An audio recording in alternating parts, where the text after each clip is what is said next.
on site, and these sites are 600, 800 miles away from the nearest sand mine.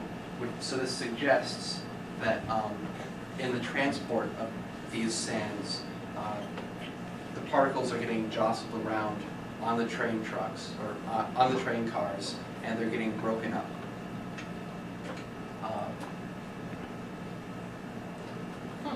Yeah. Just as a postscript, I know Pat has been very helpful in getting out the new streamlined DNR requirements that are being proposed. And one of our concerns is that because we have such high limits in the fracking sites themselves, right, the particles start out big, but then they got small, they're respirable, that it's some kind of mechanical process that is making these fine particulates. And that's why I disagree pretty vehemently with the recent proposal by DNR to say that there are no mechanical generation of these PM 2.5. I think this is pretty good evidence that there are mechanical processes generating. So just to make sure I'm professor, I got to make sure you guys understand. So the bigger particles, right, is what are used in fracking, right? They're shot underground and laterally, and they open up, they fracture the shale, they open up the veins. But somehow, when it comes from Wisconsin to North Dakota, we're creating a lot more of these fine particles. And we're assuming it's through this mechanical process. It's some kind of mechanical process, because silica doesn't form out of chemicals in the air. It's solid the whole time. So again, it provides evidence to our way of thinking. Mechanical processes are creating hazards for workers as the material is being shipped across, on rail across country. What does the PEL stand for? Permissible exposure limit. And I don't know if the details are interesting to you, but the PEL actually varies with the percent crystalline silica, because it's the most dangerous component. So if it's low, the PEL is a little bit higher. If there's a lot of silica, then you have to get down to much lower levels because it's so dangerous.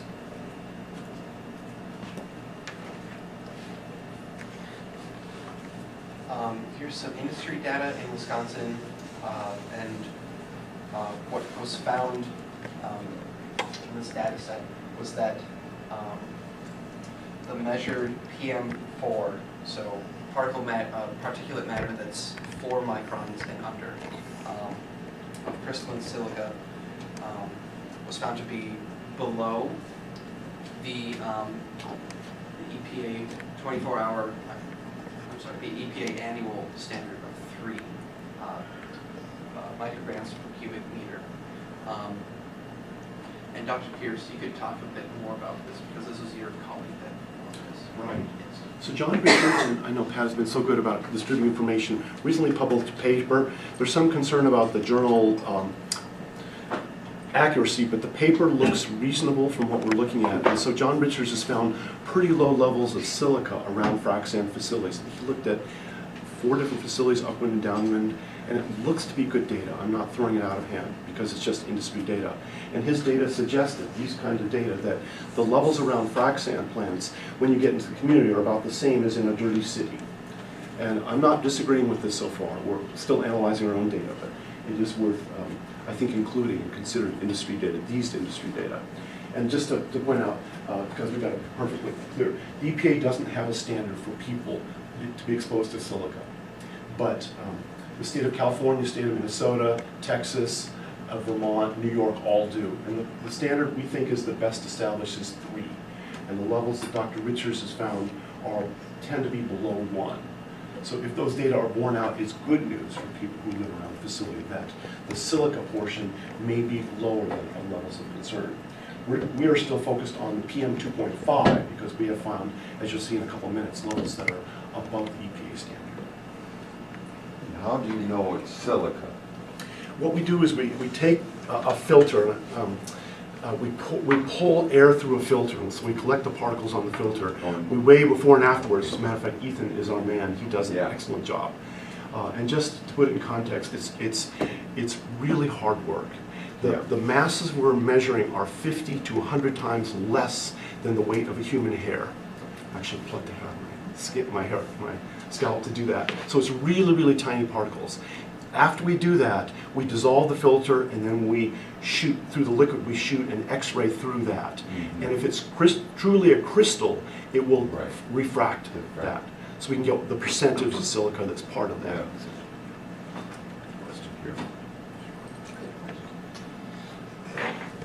also some industry data from Minnesota showing that though the PM 2.5 standard, the 24-hour standard, which is 35 micrograms per cubic meter, the annual standard, which is the standard that we go by, was exceeded several times, even in this data provided by industry.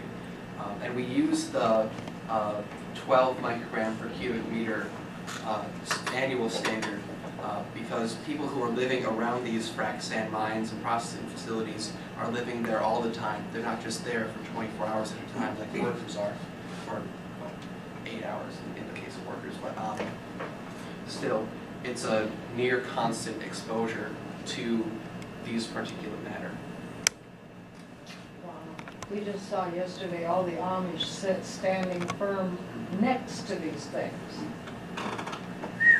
What was their view on these facilities? What was the distance? Their view, how did they view? Well, they don't like them, but they don't want to move, and they're not going to move. Gotcha. And so Yeah. they're being exposed to all this. But they don't want to get involved with the government. Right, it makes total sense. Have you met Von Nagahashi? Yeah, that's Yes. Christine Yellow Thunder and Vaughn Nagahashi and Jane.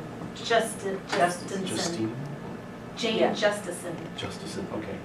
We've been working with Vaughn. Vaughn's an amazing guy. He's so knowledgeable. We are setting up a monitor in Bridge Creek, near Showed those us facilities, where, good, yeah. near the Amish folks, because we Right. believe Oh, we need lovely. more information Yes. there about that high-crush facility.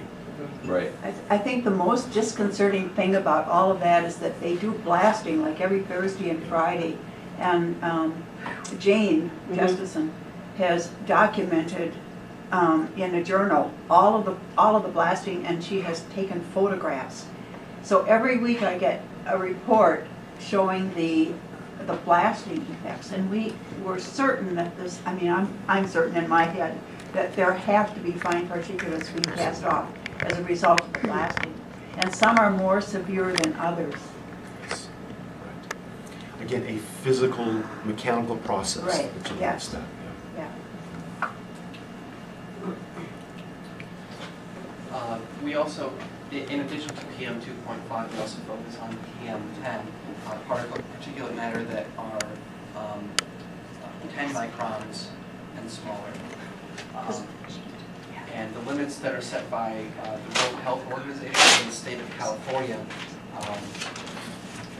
are 150 micrograms per cubic meter as the 24-hour standard, and then 20 as the annual or 98th percentile standard, which is the second worst.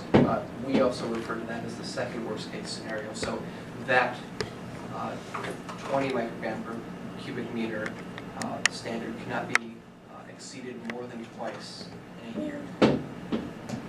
So let's, gotta make sure that we get this right. So the EPA has a standard of 150, but the World Health Organization is actually a long-term standard. So the World Health Organization says it shouldn't be above 20. So there's some different interpretation of the limits.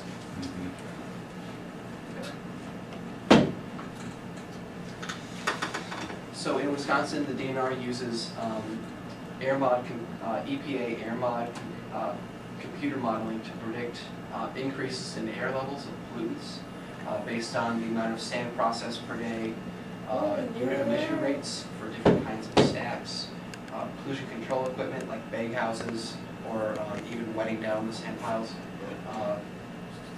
PM10 monitoring is required, but in many cases waived. I believe it's 9 out of every 10 frac sand facilities have the PM10 monitoring requirement waived because in their initial environmental impact statement, they state that they'll be able to adequately control PM10. Again, it's a permit. Permits that Pat and I are very familiar with. When they apply for a permit, the company says, we're going to wet down our piles, we're going to control it. DNR says, okay, you don't have to monitor. Oh, that's our department of. Our DNR, yes. And isn't that part of the new proposal too, is that they're gonna make it more easy to people, for companies to get waivers? I don't know. Is that right, Pat? I think so. Yeah. I can't keep up with all that stuff. Yeah, yeah. But they're trying to relax Mhm. the expectation and relax the hearings. Right. And they won't have to get air quality permits anymore. Well, that's kind of what it sounds like. Yeah. They can ask for a waiver. Mhm.